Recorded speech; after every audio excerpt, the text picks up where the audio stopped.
প্ৰথমে আপোনালোকক ধন্যবাদ জ্ঞাপন কৰিছোঁ যে আপোনালোকে আমাক এইকণ সময় দি আমাৰ অপৰূপাৰ কাৰণে আপোনালোকে আহিছে আৰু আমাৰ যি অনুষ্ঠান আমি অনুষ্ঠিত কৰিবলৈ গৈ আছোঁ তাৰ আগতে মই অপৰূপাৰ বিষয়ে দুষাৰ ক'বই লাগিব কাৰণ অপৰূপা আমাৰ এনে এটি সংস্থা যিয়ে আজি 7 বছৰৰ পৰা অহৰহ আমাৰ মহিলাসকলৰ কাৰণে বা বিভিন্ন আৰ্তজনৰ কাৰণে সদায় কাম কৰি গৈ আছে।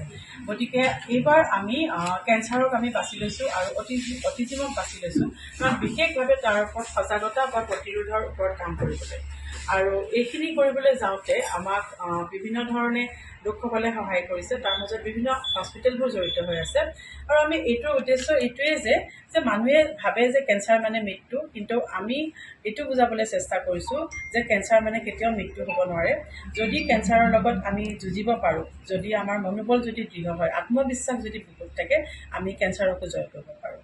আৰু সেইকাৰণে আমি এই বিশেষ অনুষ্ঠানটো অহা 26 অক্টোবৰ কৰ্মশ্ৰী হিতেশ্বৰ শিক্ষা প্ৰেক্ষাগৃহত বড়িপাৰাত আমি অনুষ্ঠিত কৰিবলৈ গৈ আছোঁ, য'ত আমি 50গৰাকী কেঞ্চাৰৰ লগত পীড়িত বা যিয়ে যুঁজি আছে, হয়তো যুঁজি তেওঁ জয়ী হৈছে, তেওঁলোকক আমি মানসিকভাৱে সবল কৰাৰ উদ্দেশ্যে আৰু আৰ্থিকভাৱে অলপ তেওঁলোকক সহায় কৰিবলৈ উদ্দেশ্যে আমি তেওঁলোকক মহীয়সী যুঁজাৰু নাৰী বঁটা দিবলৈ ওলাইছোঁ আৰু য'ত প্ৰতিগৰাকী কেঞ্চাৰ ৰোগীক আমি 10,000কৈ টকা আমি তেওঁলোকক আমাৰ ফালৰ পৰা মৰমৰ উপহাৰ হিচাপে আমি আগবঢ়াম।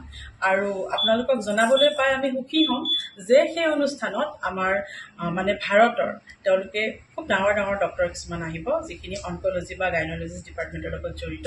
তাৰ লগতে আমাৰ অসমৰ নাম জ্বলা কিছুমান ডক্টৰ আমাৰ লগত জড়িত হৈ থাকিব। অনাগত সময়ত তেওঁলোকৰ বিষয়ে বিতংভাৱে আমি আপোনালোকক দি থাকিম।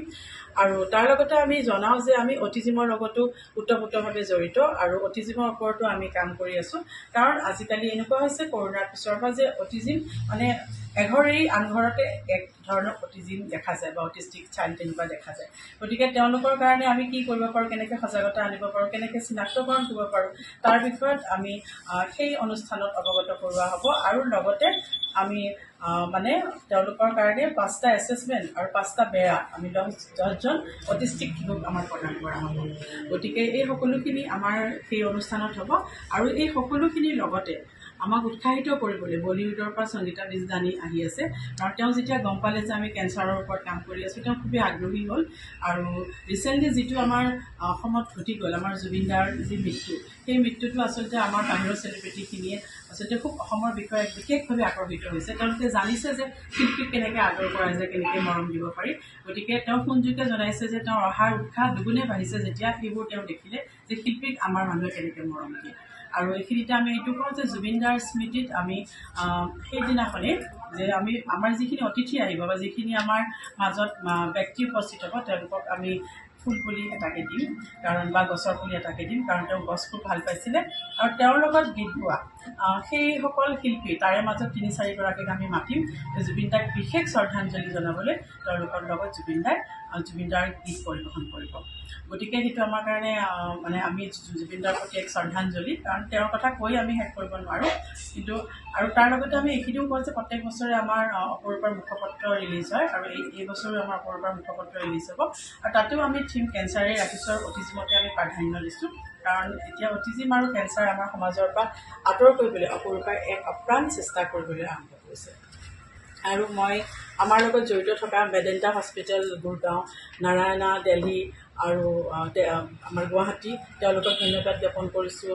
ষ্টাৰ হেল্থ কেয়াৰক ধন্যবাদ জ্ঞাপন কৰিছোঁ। তাৰ লগতে DY365 আমাৰ মিডিয়া পাৰ্টনাৰ, LIC আমাৰ মিডিয়া পাৰ্টনাৰ আৰু বহুতো তেনেকুৱা আছে, ৰূপশ্ৰী হওক বা জাংফাই হওক, তেওঁলোকক আমি ধন্যবাদ জ্ঞাপন কৰিছোঁ। কাৰণ সকলোখিনি অবিহনে আচলতে সম্ভৱ নহয় তেনেকুৱা এটা অনুষ্ঠান আমি সাফল্যমণ্ডিত কৰি উঠা। আৰু তাৰ লগতে আমাৰ যিখিনি অপৰূপা আছে, সকলোখিনি অপৰূপাক মই কৃতজ্ঞতা জ্ঞাপন কৰিছোঁ যে দেহেৰে অহৰহ কষ্ট কৰি ৰ'দ বৰষুণ নামানি তেওঁলোকে ভোকে পিয়াহে কাম কৰি যে সেইখিনি আমি যিখিনি ৰোগী নিৰ্বাচন কৰিছোঁ, তেওঁলোকক যাতে অকণমান হাঁহি বিৰিঙাব পাৰে, অকণমান যদি এসাঁজ সুখৰ ভাত খাব পাৰে। গতিকে মই সকলো অপৰূপাক মই ধন্যবাদ জ্ঞাপন কৰিছোঁ।